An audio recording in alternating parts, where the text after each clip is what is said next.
afternoon, and welcome back to another Supercoach video. We have the round 3 review, and look, yeah, it was not great. I originally thought by the time the Freo game came on, I thought I was actually looking alright, but as it turned out, I did poorly. I did very poorly, top 26%, 2154. So look, I'm actually I'm confident in my team, but yeah, look, I've got to just ride it out, I guess. Same with everybody else. So this is the team. The trades that I did at the end of the last video are not the ones that I actually ended up with, as you can see. So I'll go through them. Short, 110. He'll be D1, D3 at worst for the year. He's just been fantastic so far. He loves the kick. Jack Crisp, 85. Yeah, look, disappointing. In that third quarter where Collingwood won everything, he was down back, which, he saw none of it. I don't even think I even saw him in the third quarter, to be honest. So to get an 85 playing pretty much 3 quarters, that's actually not bad. But yeah, he's got a lift. There was what do you want to call it? Like a I don't even know what it's called, to be honest. But they basically said that they want to use Dacos as like a mid forward and leave Chris back. At least that's the rumor. Maybe that helps him, or should help him. It will help him if that actually turns out to be true. But yeah, I don't think the mid role's for him, unfortunately. Which we already knew, but I thought he would have done better than what he has done so far. Next up, Ridley, 115. I think he's a top scorer for the Bombers. He played well.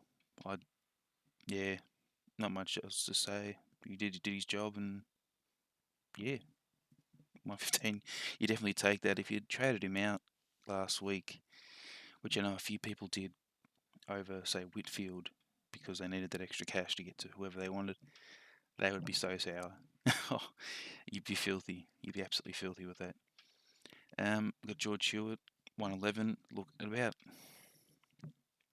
I want to say half time or something.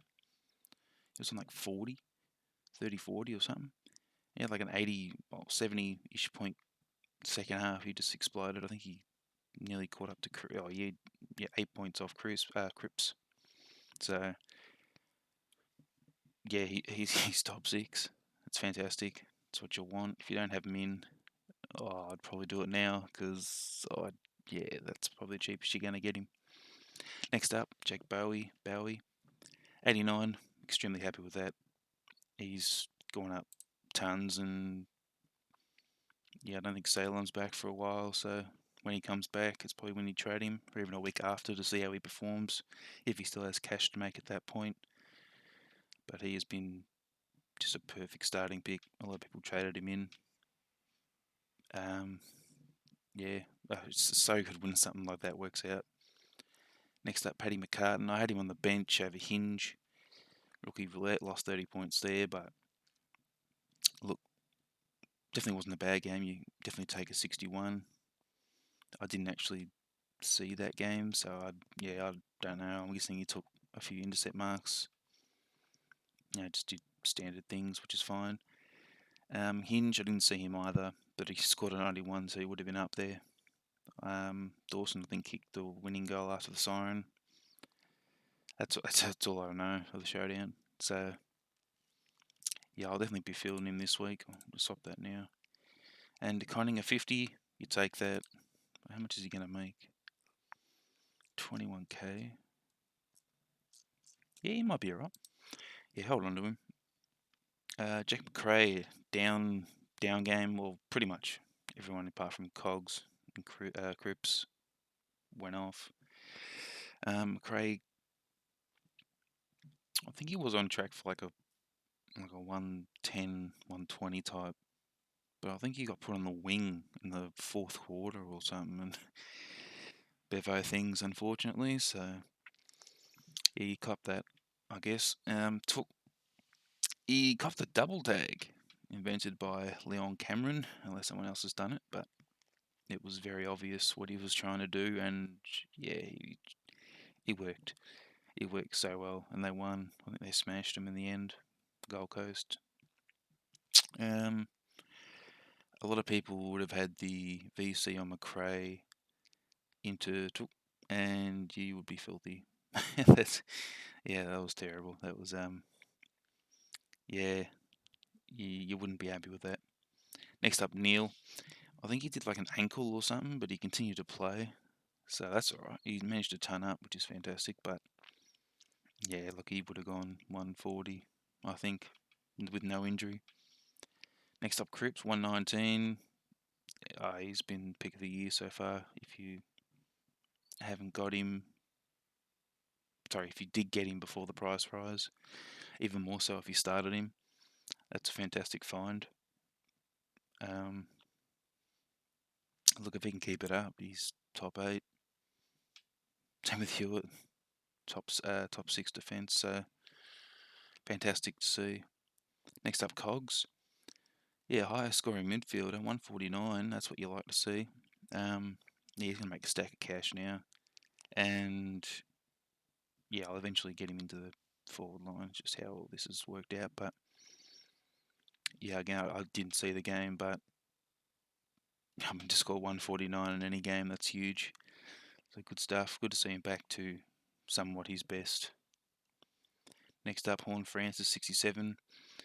North, from people, including North fans, were saying that it was just like he couldn't even describe it. It was just that bad. Like, yeah, it wasn't AFL standard in the slightest. So to pour a 67 out of that, that's great. I think at the end of the day, he's a good rookie. He's a good player already. He's arguably up there in their best. He's just ready made. Nick Dacos, 91.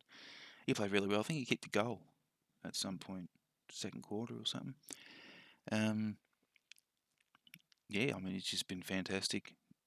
You probably field him over Horn Francis now.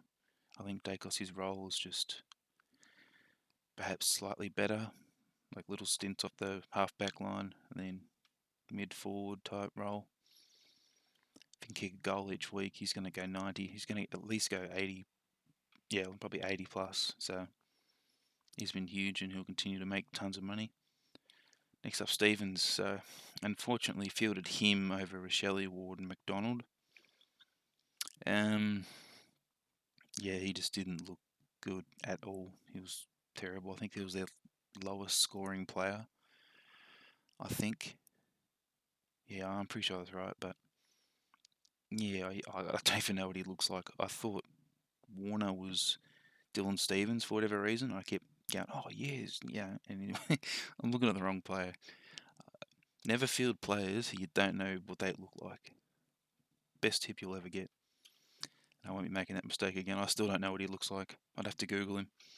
Rochelle, 36. He is probably not a field option anymore. Unless you believe he kicks 3 or 4 goals. He's not going 90 anymore. I wouldn't have him on the bench. But I think he's playing Essendon, this week. So, maybe, but not someone who I'd field. Next up, Josh Ward, second quarter specialist.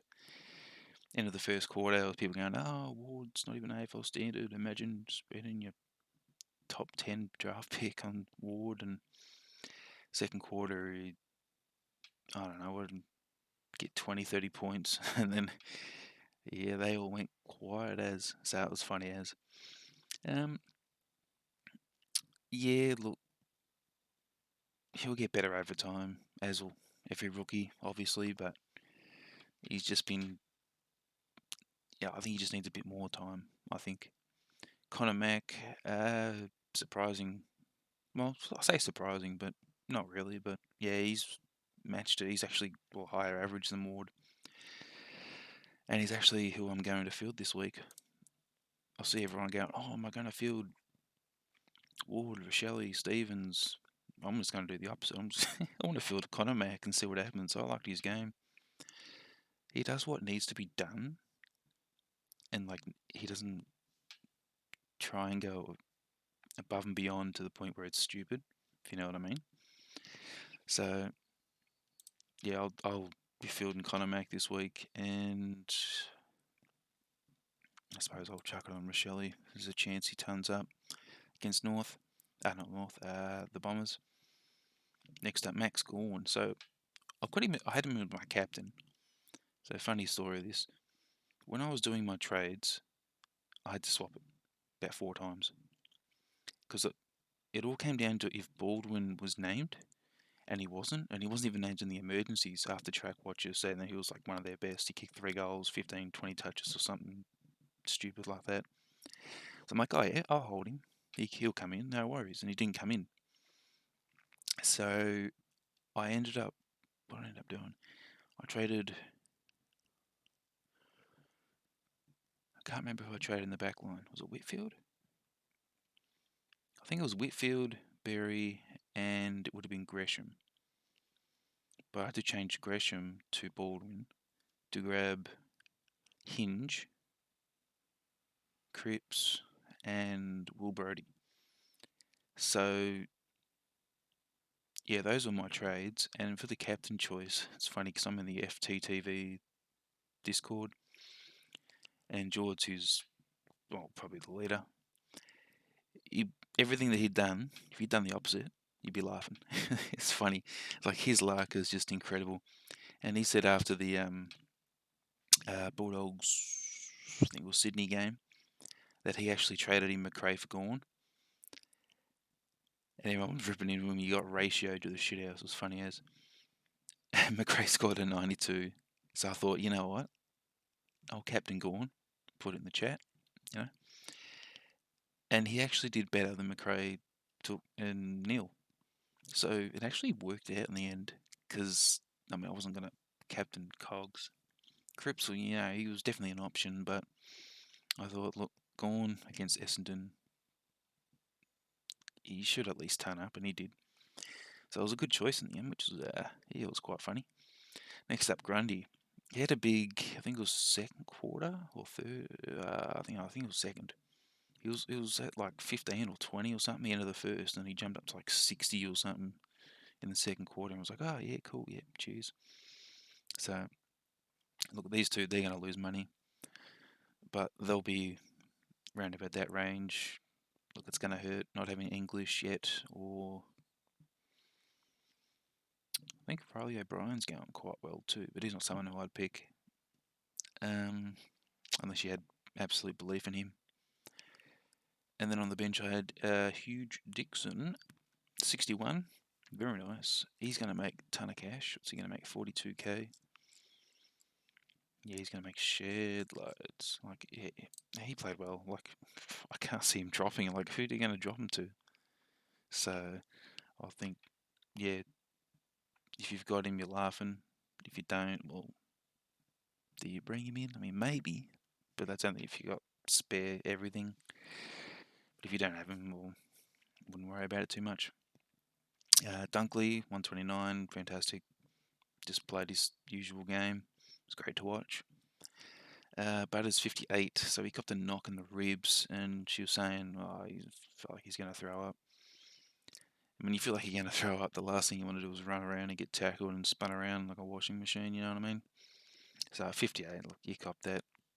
He wasn't subbed out, which is fantastic. So yeah, there's no like official injury as far as I'm aware of. Like his ribs are fine. It's like when you get hit in the breadbasket, it's like you just feel ill. Like everything just shuts down on you. It's terrible. So I do get what he was feeling at some point. Next up, so Gresham, 102. I'm glad I reversed this trade. He looks really good. Like if his disposal's as tidy as it was, I think this week for last week, he would be averaging 100. Or maybe close to maybe 95. So it was actually a really good choice in the end that I didn't do that, and I traded Berry, who I think only scored like an 85 or something against North. It's like, yeah, not the pick for me, unfortunately. But yeah, Gresham good. He looks good. He looks healthy. He looks. I think he almost kicked a goal as well. That'd have been great. But yeah, no, great pick overall. Well, Brody, who I brought in, scored a 90. He just, yeah, did Brody things. I think uh, his time on ground was like, I want to say 70, 70, 75. Like it was a lot higher than what it was. And yeah, his scoring didn't really change that much. So I suppose that's an okay sign. He's more like a high burst, low, consistent type. Well, not consistent, like, yeah, like he's a high burst type player where he'll have like a minute or two of just greatness and then he'll disappear on the bench and stuff, if you know what I mean. Cherry, 81, in a game where North were absolutely slaughtered. Yeah, absolutely take that, 81. He's going to make a shed load of cash, 93 average. He's been fantastic. Nick Martin, 71. I don't remember seeing that game. No, I didn't. I think I already mentioned that earlier. But a 71, I don't know how many goals he kicked or if he kicked any, but yeah, fantastic. Take that any day from a 1 or 2K player. He'll be playing next week, no question. Jack Hayes, if you had him at R2, you'd be sort of half sweating. Look, does he get dropped? Does Ryder get rested? To me, no. Like, you currently have a 100% strike rate playing with all three of them. But in saying that, they didn't look settled like any of them. So it's like, what does Ratton want to do? I'd keep playing him personally, but I'm, Supercoach purposes. I'm not an actual coach, but you can't knock the result. And Corey Durden, 73. I know a few people traded him out because they're like, oh, he's going to make 20K or 10K or something. And he comes out and drops to 73, and the people were just complaining. It was funny. So good to watch. So, yeah, he'll play next week. There's no question. So, trades this week. Look, no trades. I don't think there's any injuries or suspensions. It's just which rookie would you like to field this time? So I'm going to field Hinge over McCartney. I'm going to field Connor Max, see how that goes. Watch these balls going to ton up, and I'm going to be, yeah, I can just feel it, big balls. Yeah, that's fine there. I think you got to keep Nick Martin on field. I think I'll keep it as that. That's fine. Yeah, no trades. So, captain, vice captain. Oh, I'd probably just do this. Just go. And my screen's frozen. Come on.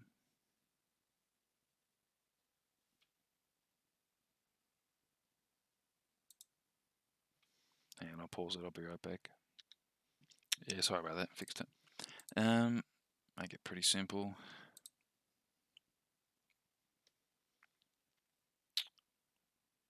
Cray.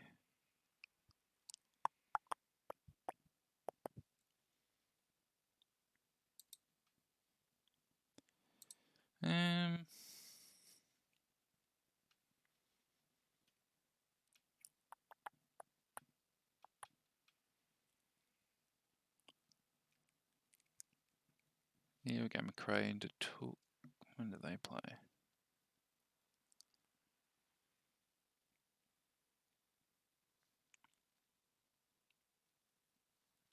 I cannot do that. They play at the same time. Okay. We'll go McRae.